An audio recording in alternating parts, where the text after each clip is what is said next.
అదే RTV app వార్తల్ని క్షణాల్లో చదివే అవకాశం ఉంటుంది. ఒక న్యూస్ పేపర్, ఒక టెలివిజన్ ఛానల్ మీ చేతుల్లో ఎప్పుడూ ఉంటాయి. ఇవాళ రాష్ట్రంలో దిగజారుడు రాజకీయాలు నడుస్తూ ఉన్నాయి.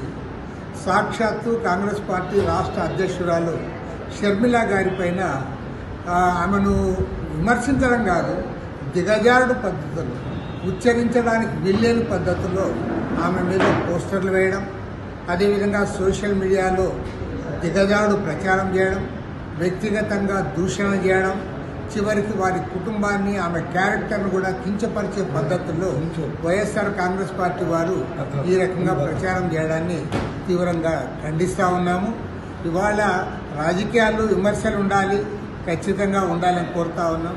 ఆయా పార్టీల పాలసీస్ చెప్పుకోవాలి తప్ప ఇవాళ రాష్ట్ర ముఖ్యమంత్రి జగన్మోహన్ రెడ్డి గారిని ఎవరైతే విమర్శిస్తారో, ఎవరైతే ఆయన విధానాలను ఎండగడతారో వాళ్ళందరిపైన ఈ రకంగా దిగజాడు ప్రచారం చేయడం మాత్రం కరెక్ట్ కాదు. చివరికి సొంత చెల్లెనే చూడకుండా వైఎస్ రాజశేఖర రెడ్డి గారి కుమార్తె అనే విషయాన్ని కూడా పక్కన పెట్టి నీచంగా ఈ రకంగా ఇవాళ పేటీఎం బ్యాచ్ ప్రచారం చేస్తూ ఉన్నారంటే ఇంతకంటే దిగజాడుతనం మనకు ఉండదు. దీన్ని అందరూ కూడా ఖండించాలని చెప్పి కూడా కోరుతాం. మరిన్ని వీడియోస్ కోసం ఛానల్ ని సబ్స్క్రైబ్ చేయండి. లేటెస్ట్ అప్డేట్స్ కోసం వాట్సాప్ ఛానల్ ని ఫాలో చేయండి. అండ్ లింక్ డిస్క్రిప్షన్ లో ఉంది.